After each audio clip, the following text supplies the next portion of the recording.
We use them multiple times every day, services we depend on and now take for granted that once had humble beginnings.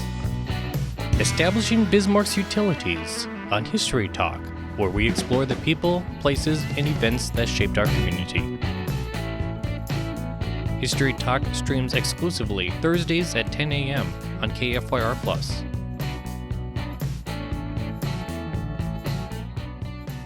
Other than the telegraph line, which was set up alongside the railroad as construction progressed, Bismarck's first utility was the waterworks, established in 1886. Bismarck's Waterworks was originally a private venture established by Alexander Mackenzie, famed political boss and businessman. The system was crude and inefficient, pumping unfiltered river water through a system of pipes. It was problematic, frequently clogging with river silt or becoming frozen in the winter. Bismarck's Waterworks remained a privately owned system until 1923, shortly after Alexander Mackenzie's passing, when residents passed a bond measure to acquire the water department and fund a filtration plant. The city acquired Bismarck Water Company for $265,000, down from the original asking price of $318,000, offered by company head Judge George Flannery, who was executor of Mackenzie's estate. Construction immediately commenced on the new filtration plant, and bids sought to renovate the water plant. Expanding the electric service in Bismarck contains one of the funniest stories in Bismarck's histories, painting an interesting portrayal of Bismarck's early politics between an ally turned foe. Electricity first arrived in Bismarck in 1883, although it wouldn't become widely available to private citizens for some years to come. The original capital was the first thing lit by electricity in Bismarck, having been wired for electricity during construction. While Hughes Electric is often credited with pioneering local electric service, it was actually Charlie Thompson and Charles Gilman who were first granted authority, known as franchise rights. It was in his role as general contractor in constructing the original capital that Thompson acquired an 8-light power plant from Vanderpool Electric Light Company in 1883 and wired the capital for electric light to be powered by these generators. For the sake of historic comparison, this was only 4 years after Thomas Edison invented the first viable incandescent light bulb, and the year after, he founded his namesake Edison Electric Illuminating Company. The first public power plant was completed in June of 1887, along with 100 electric poles, and service began June 15th. At first, service was extremely limited. The city government was the first subscriber, implementing 9, quote, arc lights of 1,200 candle power each to artificially light its streets. Burleigh County also installed 2 streetlights at the courthouse and jail. The Sheraton House was the first private building to be lit by electricity in 1888. Hughes Electric is credited with expanding local electric service to the masses. It was founded by Edmund A. Hughes and his father, Alexander Hughes. While Alexander, prominent in his own right, was company president, it was young Edmund who had the strong interest in electrical service and chiefly operated Hughes Electric. Some sources attribute Hughes Electric with being the first in the nation to produce an electric stove, although there are competing claims. Edmund's brother, George, is credited with the invention and did serve as an executive with Hotpoint and General Electric, principal appliance manufacturers. By December 31st, 1894, Bismarck granted Hughes Electric a 20-year electric franchise. The agreement was vetoed by Mayor Leslie on January 8, 1895, and repealed, allegedly in collusion with Alexander Mackenzie. Former allies, the Hughes men had fallen out of favor with Mackenzie, who endorsed someone else for the franchise. This erupted a long-lasting adversarial relationship between the men. Edmund Hughes, by the way, was superintendent for Mackenzie's Waterworks not much before. His father, Alexander Hughes, is credited alongside Mackenzie in securing Bismarck as capital in 1883.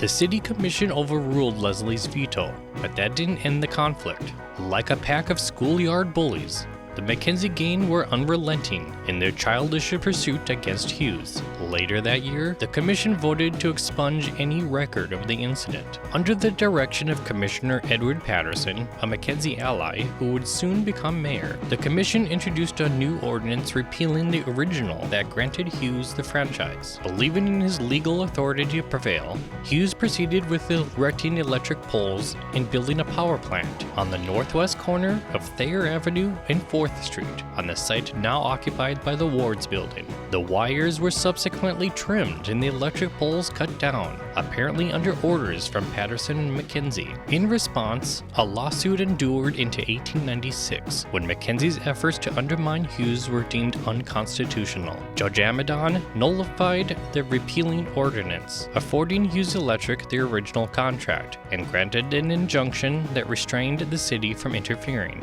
That year, a larger 24-hour power plant began operating on the corner of 3rd Street and Front Avenue. Hughes Electric expanded quickly, adding Fargo and other cities to its portfolio, eventually serving 35 towns. In 1900, Hughes purchased half interest in Mandan Electric Company, which was fully absorbed in 1925. By that year, Hughes provided electricity to roughly 25% of the state. Edmund Hughes also recognized the importance of North Dakota's vast lignite coal deposits, first discovered by Denny Hanafin in the late 1860s, particularly as a fuel source for his vast electrical empire, and invested heavily in that industry. By 1912, his Washburn Coal Company was the largest lignite mine in the world. He added other mines to his portfolio, including Knife River Mining Company, which produced 1,500 tons of coal per day.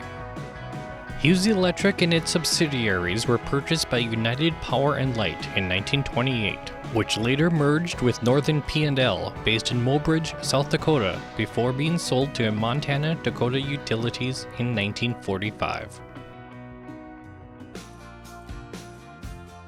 Today, most Bismarck homes are heated by natural gas or propane. Prior to this, coal was the principal fuel source for heating our buildings. For older homes, coal was often distributed through chutes directly into the basement. If you live in an older home, you may even still see coal residue lining the walls where it was once deposited. Some buildings, especially those located downtown, were heated by steam pipes pumped from a central location. MDU started providing natural gas to local buildings in 1930. To encourage fast adoption, MDU heavily discounted natural gas as the company ventured into that field. Not only was natural gas more affordable than coal, it was plentiful, cleaner, and didn't require special delivery, and more convenient because it could be attached to a thermostat-controlled furnace. The Minnesota Northern Power Company, which at that time was the parent of MDU, started developing infrastructure for natural gas in 1925. The first city it supplied natural gas to was Glendive, Montana. By 1927,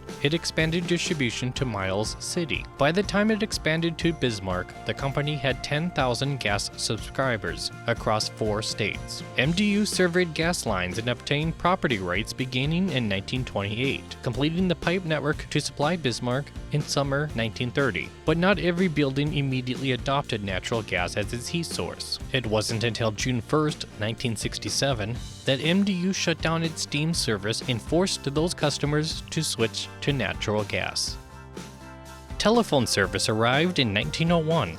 Bismarck Tribune publisher-editor Marshall H. Jewell petitioned for the franchise. Jewell had long published a local directory since 1879 that cataloged the population, business locations, and operating hours, and general information about the region, in what very much resembled a modern-day phone directory. By August, poles and lines were being rapidly installed. The new telephone exchange could handle 125 lines. Clearly, in an attempt to appease resistance to adopting the new technology, residential phones were described as smaller and not as clumsy as those being installed at businesses. Phones cost about $14 each, were owned by the telephone company, and included as part of the service bill, which was $1.50 per month for residential and $2 per month for businesses. Telephone operators, located inside the First National Bank building, were treated to a modern electric light system alerting them when someone either made a call to the switchboard or hung up the receiver, rather than the traditional bell. It was said to be easier to monitor which lines were in use. In 1956, Bismarck's telephone system converted to the traditional dial system. The internet gradually took hold during the 1990s until exploding on the scene at the end of the decade. While the foundation of the internet dates back to the 1960s, the World Wide Web, which is the acronym for WWW, first became public in April 1993. which is what enabled the internet to be usable by the masses. Locally, the North Dakota Information Network was the first significant progress to make the internet available to citizens. It was a joint venture between the state government and state university system. As a result, schools and government agencies were among the first connected to the internet. Some may remember email addresses along the lines of @sendit.nodac.edu. These were part of the North Dakota Information Network. For many around here, their first taste of the internet was probably through BTInet, which complemented, or in some cases competed, against the likes of national brands like America Online. Basin Electric launched a Basin Telecommunications Inc. in 1995, originally to aggregate long-distance telephone minutes to rural residents, and expanded to include dial-up internet the following year, with initial speeds of 28.8 bits per second. With its services initially only offered to its members, Basin originally expected about 200 subscribers. It soon had 14,000. BTInet still operates today, with expanded services, including cloud storage, through its data server farm. US West is offering training sessions in the areas of agriculture, shopping and entertainment, and healthcare, just to name a few. And it's for adults and children. Let's take a look at the next button up there, the Find button. Just click on Find for a second. That was a look at establishing Bismarck's utilities. I invite you to check out my 2 Bismarck history books. They are available to purchase on Amazon and select local bookstores. Copies are also available at the Bismarck Public Library. Visit bismarckbook.com for more information. Next, we'll learn about the Woodhouse Restaurant and its precursor, Keen's Food Host. Once part of a multinational chain with locations across 17 states and 1 Canadian province. Do you have a topic you'd like to be covered? Email historytalk@kfyrtv.com.